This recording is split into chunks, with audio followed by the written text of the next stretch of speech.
Coucou tout le monde, bonne année 2019, je suis très heureuse de vous voir une fois de plus sur ma chaîne et je vous remercie d'être là, de regarder mes vidéos, de me soutenir par vos commentaires, par vos likes. Aujourd'hui, je vais faire le bilan de l'année 2018. En fait, mon bilan personnel, tout ce que j'ai remarqué, qui m'a marqué du moins pendant l'année 2018. Et j'ai besoin de faire ce bilan avec vous pour qu'ensemble, on essaye de mieux avancer pendant l'année 2019. Donc, si tu veux savoir de quoi je parle, je t'invite à rester connecté.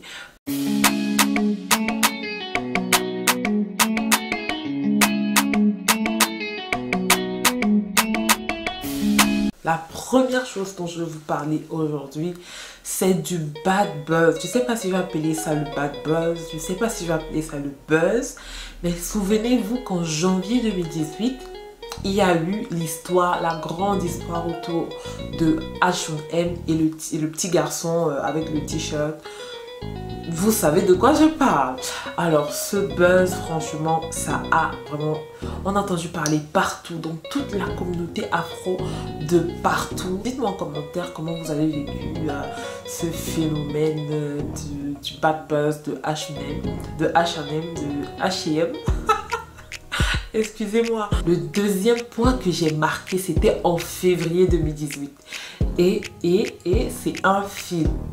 Dis-moi déjà si tu sais de quoi je veux parler. Dis-moi en commentaire. Mets pas au film, mais en commentaire déjà si tu as suivi mon regard. Film Black Panther. Hey! Est-ce que tu as compris ça? Black Panther. Et le film là a révolutionné la communauté afro. Moi, quand j'étais allée regarder ça avec mes copines, les filles, si vous regardez cette vidéo, je vous fais un gros bisou. Quand j'étais allée regarder cette vidéo avec mes copines, non mais franchement, en sortant de là, j'étais trop fière. Oh non, non, non. J'étais là. Black Panther. Le 19 mai 2018, ma cousine, oh non, ça c'est notre cousine. Notre cousine s'est mariée avec le prince Harry. Hey. Non, vous n'avez pas entendu, vous n'avez pas entendu. Je veux dire, le 19 mai 2018, ma cousine à moi, ta cousine, hein, notre cousine là, elle s'est mariée avec le prince. Oui, le prince Harry là-bas. Meghan Markle. Meghan, notre cousine, est entrée dans le palais, dans le... Je me perds là, je me perds. En quatrième point, je vais vous parler de... Vous savez que j'ai une famille élargie, non? Ça, ce sont mes cousins sûrs. Et quand je vous dis le 15 juillet 2018, non, si toi tu es un garçon, hein, si tu es un homme et que je dis le 15 juillet 2018, qu'est-ce qui s'est passé? Non, il faut me dire. Qu'est-ce que tu sais pas? Ah, tu sais. Ok, écris en commentaire. Donc le 15 juillet, hein, qu'est-ce que je dis? Le 15 juillet 2018, la France a gagné la Coupe du Monde. Franchement, les enfants d'immigrés, ok, quand je parle d'enfants d'immigrés, je ne parle pas de toute l'équipe de France entière. Je parle de la majorité des joueurs de football dans l'équipe française. Ce sont des enfants d'immigrés et ce sont des Français fiers de l'être. Et mes cousins, ce sont mes cousins hein, par race, hein, ok. Mes cousins ont ramené la coupe à la France et moi j'étais trop contente. Mais j'étais trop fière. J'étais trop fière. J'ai encore l'émotion. J'ai encore l'émotion. J'ai encore l'émotion. Voilà. Un dernier point, vous savez pas. En dernier point là, on rentre au bled, on fait le retour aux sources propres, le retour à la genèse.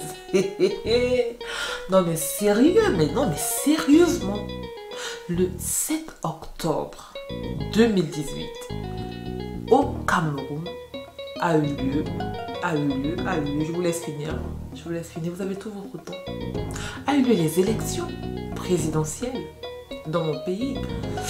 Et vraiment, je sais pas, vraiment, on a attendu les résultats. Oh là là, je me rappelle de l'attente.